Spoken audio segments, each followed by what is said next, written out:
उन्हाळा सुरू झाला की वेगवेगळी थंडगार सरबतं प्यावीशी वाटतात. काही घरी केली जातात किंवा मग विकत तरी आणली जातात. आज आपण संत्रीचं सरबत प्रेमिक्स बनवणार आहोत. यामध्ये कुठलाही कलर, प्रिझर्व्हेटिव्ह काहीही वापरण्याची गरज नाही. 6 ते 7 महिने हे प्रीमिक्स खराब होत नाही. अगदी झटपट, कमी वेळेत, कमी खर्चात तयार होणारं संत्री सरबत प्रीमिक्स. मग चला बनवूया आजची ही झटपट, साधी, सोपी रेसिपी. यासाठी घेतले आहेत 6 संत्री. मी जी संत्री वापरली ती पातळ सालीची आहे. याचे 2 प्रकार असतात. तुम्हाला जी संत्री अवेलेबल होईल ती कोणतीही संत्री वापरू शकता. स्वच्छ धुवून घ्यायची, त्याची साल काढून घ्यायची आणि संत्री बघाल तर अगदी गोड आहे, कारण हे सीझनल फळ आहे. संत्रीऐवजी तुम्ही मोसंबीही वापरू शकता. अगदी रसरशीत अशी ही संत्री आहे. सगळ्या संत्र्यांची साल काढून घेतल्यानंतर त्याचे बारीक तुकडे करून घ्यायचे, कारण आपल्याला त्याचा रस काढायचा आहे. तर संत्रीचा रस काढण्याची एक वेगळी पद्धत. त्यासाठी घ्यायचं आहे भांडं, यावर ही चाळण ठेवायची आणि आपण जे संत्रीचे तुकडे करून घेतले ते यामध्ये घालायचे आहे. एखादं स्मॅशर घ्यायचं आणि फक्त स्मॅश करायचं. मस्त असा रस संत्रीचा निघतो. यासाठी मिक्सर, ज्युसर वापरण्याची अजिबात गरज नाही. अगदी झटपट हे काम होतं. जर तुमच्याकडे ज्युसर नसेल तर या पद्धतीने तुम्ही आरामात संत्रीचा रस काढू शकता. वेगळं असं ज्युसर आपल्याकडे नसेल तेव्हा या पद्धतीने तुम्ही ज्यूस बनवू शकता किंवा मग मिक्सरच्या भांड्यामध्ये घालून अगदी 1 मिनिटासाठी हे सगळं फिरवून घ्यायचं. त्यानंतर पुन्हा ते चाळणीमध्ये घालून गाळून घ्यायचं. पण असा ज्यूस बनवल्याने काय होतं, की ज्या बिया आहेत त्या देखील फिरवल्या जातात आणि ज्यूस थोडासा कडवट लागतो.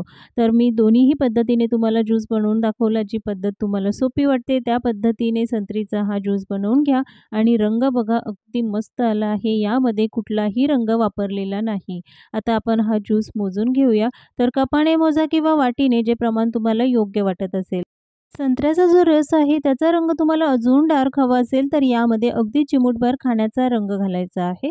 तर इथे 1 कप हा संत्र्याचा रस तयार झाला आहे. थोडासा टँगी फ्लेवर हवा म्हणून यामध्ये घालायचा आहे 1 लिंबाचा रस. मोठ्या आकारातलं हे लिंबू आहे आणि संपूर्ण रस यामध्ये घालायचा.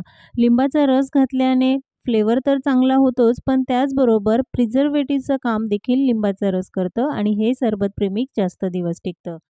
संत्र्याचा जो ज्यूस आहे तो 1 कप होता. यासाठी फक्त एकच लिंबाचा रस घ्यायचा. आता यामध्ये घालायची आहे साखर. तर ज्या वाटीने किंवा कपाने आपण रस मोजून घेतला त्याच वाटी आणि कपाने साखरही मोजून घ्यायची, म्हणजे हे प्रमाण अगदी योग्य होतं. तर 2 कप घालायची आहे साखर. यापेक्षा जास्तही साखर तुम्ही वापरू शकता.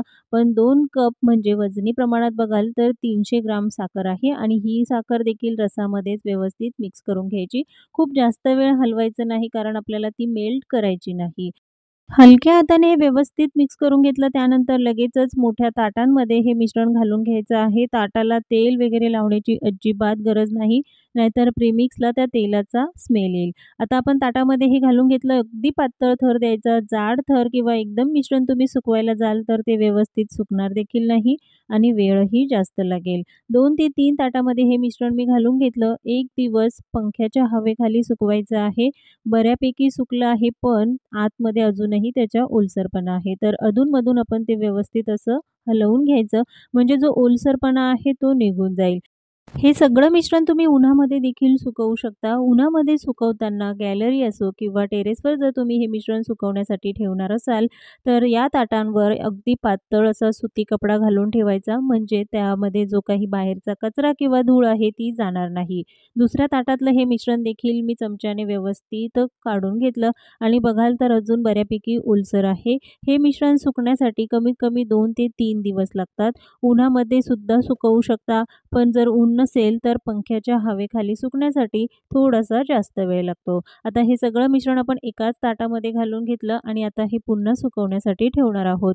दर दिवशी हे मिश्रण खालीवर करून घ्यायचं, म्हणजे त्यातला ओलसरपणा कमी होईल आणि व्यवस्थित सुकलं जाईल. तर उन्हामध्ये देखील मी हे मिश्रण सुकवून घेतलं. सुकल्यानंतर बघाल तर अगदी कोरडं झालं आहे. हाताला जराही ओलसरपणा लागत नाही. पण जर तुमचं मिश्रण ओलसर असेल तर पुन्हा ते सुकवून घ्या. जर ओलसर असेल तर ही पावडर व्यवस्थित होणार नाही. इथे मी साधं मीठ वापरलं आहे, त्याऐवजी तुम्ही काळं मीठही वापरू शकता. आता हे व्यवस्थित मिक्स करून घ्यायचं आहे. अर्धा टेबलस्पून मीठ एवढ्या मिश्रणासाठी पुरेसं आहे. आता लगेचच मिक्सरच्या भांड्यामध्ये थोडं-थोडं हे मिश्रण घालायचं आणि मिक्सरवरनं फिरवून घ्यायचं. मिश्रणाचा रंग बघा सुकल्यानंतरही अगदी परफेक्ट असा ऑरेंज रंग याला आला आहे. यामध्ये आपण कुठलाही प्रिझर्व्हेटिव्ह किंवा रंग वापरलेला नाही. मिक्सरवरनं एकदम बारीक हे दळून घ्यायचं आहे, की तयार आहे अगदी साधं सोपं कमी खर्चात होणारं संत्री सरबत प्रीमिक्स. यामध्ये ग्लुकोज पावडर, रंग, प्रिझर्व्हेटिव्ह काहीही वापरलेलं नाही. हवाबंद डब्यामध्ये हे भरून ठेवायचं. मग काचेची बरणी घ्या किंवा प्लास्टिकची, ती आधी स्वच्छ कोरडी करून घ्यायची आणि त्यानंतर यामध्ये ही पावडर घालून ठेवायची आहे. याला ओला चमचा किंवा ओला हात अजिबात लावायचा नाही. 6 ते 7 महिने हे प्रीमिक्स टिकतं. आता प्रेमिक्स तर तयार झालं, पण सरबत कसं बनवायचं? तर मस्त असा बर्फ घ्यायचा, यामध्ये 2 ते 3 चमचे ही प्रीमिक्स पावडर घालून घ्यायची. यामध्ये घालायचं आहे थंडगार असं पाणी. पाणी घालून झालं, की मिक्स करायचं आणि तयार आहे झटपट असं अर्ध्या मिनिटात तयार होणारं संत्रीचं सरबत.